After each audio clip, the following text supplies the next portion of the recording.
Hello everyone, my name is Jennifer Herrera. I am excited to share with you my Python program I developed that helped determine a person's risk factor for developing type 2 diabetes. My goal for this project was to create a program based on the Centers for Disease and Control and Prevention, also known as the CDC's, risk test for prediabetes.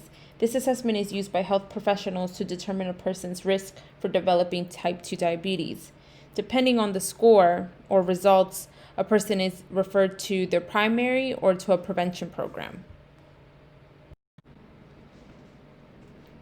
Before I share the program and the assessment, I want to take some time to share with you some background on this health issue and why it's important to address. According to the CDC's 2020 National Diabetes Report, 34.2 million people in the U.S. have diabetes. 8 in 10 adults do not know they have prediabetes, and diabetes is the 7th leading cause of death in the U.S. It's also a very costly disease, with $327 billion reported in total medical costs and loss to work and wages for people with diagnosed diabetes. This impacts quality of life.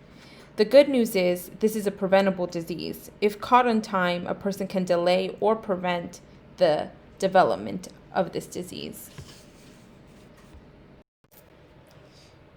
The CDC has identified the following as risk factors for developing type 2 diabetes, such as being overweight, being 45 years or older, having a family history of diabetes, not being physically active, which means getting about 30 minutes a day or 150 minutes a week of physical activity, being diagnosed with high blood pressure, a history of gestational diabetes if you're a woman, and being of African, Hispanic, Latino, American Indian, Alaskan, Native, or Pacific Islander descent.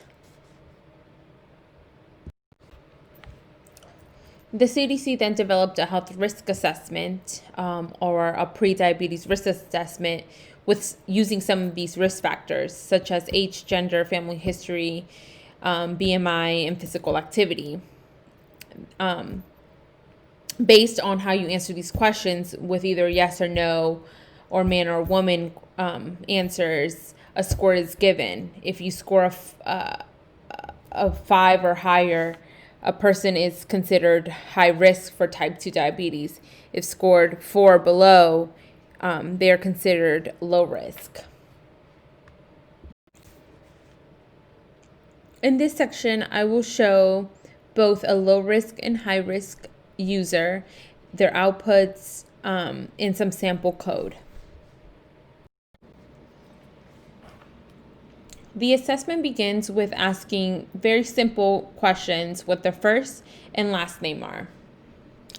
In this slide, you can see how the Python program asks for their first and last name. In this slide, this is a sample code of the risk assessment questions. For instance, question 1, how old are they?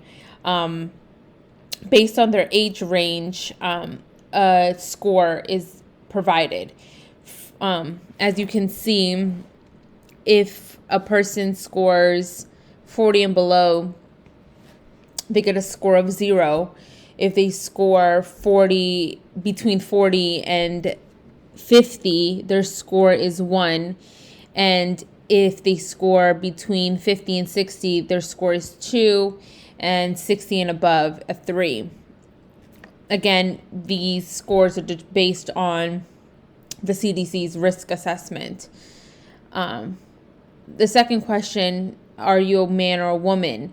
Men are actually typically more prone to develop type 2 diabetes. However, if a woman has a history of gestational diabetes, they are at risk for developing type 2 diabetes. So in this question, I ask, are they a man or a woman? If they say a woman, they're then asked, do they have a history of gestational diabetes? If they answer no, the score is 0. However, if they answer yes, the score is 1. For a man, it immediately gives them a score of 1 and prompts them to the third question, which is, do they have a family history of diabetes? Their mother, father, sister, or brother. If answered yes, they score 1. If they answered no, it's a score of 0.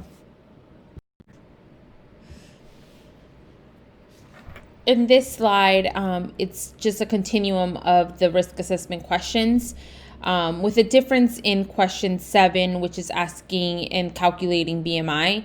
Question 5 and question 6, they are continuum of yes and no questions. Again, if answered yes for a question that is a risk factor, for instance, high blood pressure, they score of 1 or 0. Question 6, are you physically active? If say yes, that's a score of 0. If answered no, it's a score 1.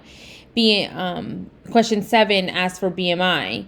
So it asks your height in inches and your weight in pounds. It then calculates your BMI, your body mass index, and based on the CDC's ranges.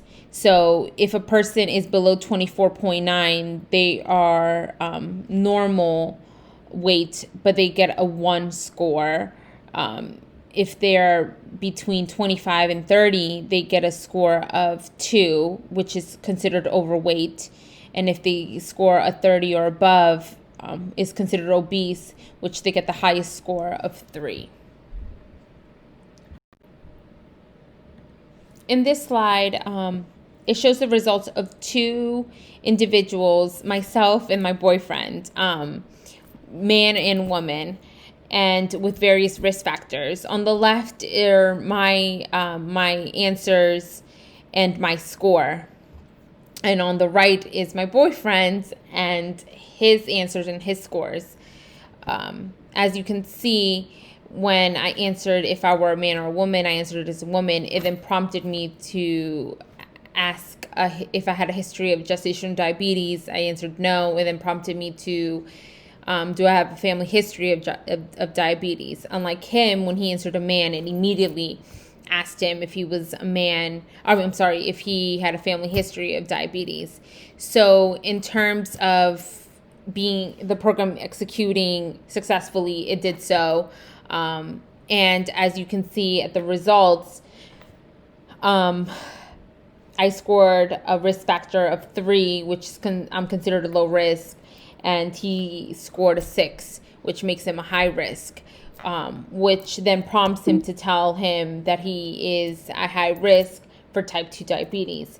So ultimately, this program was successful, and it did what it was intended to do, which was to determine a person's risk factor for type 2 diabetes. Thank you for watching my presentation. If you have any questions or want additional information regarding the risk assessment, here are some additional resources. Thank you for watching.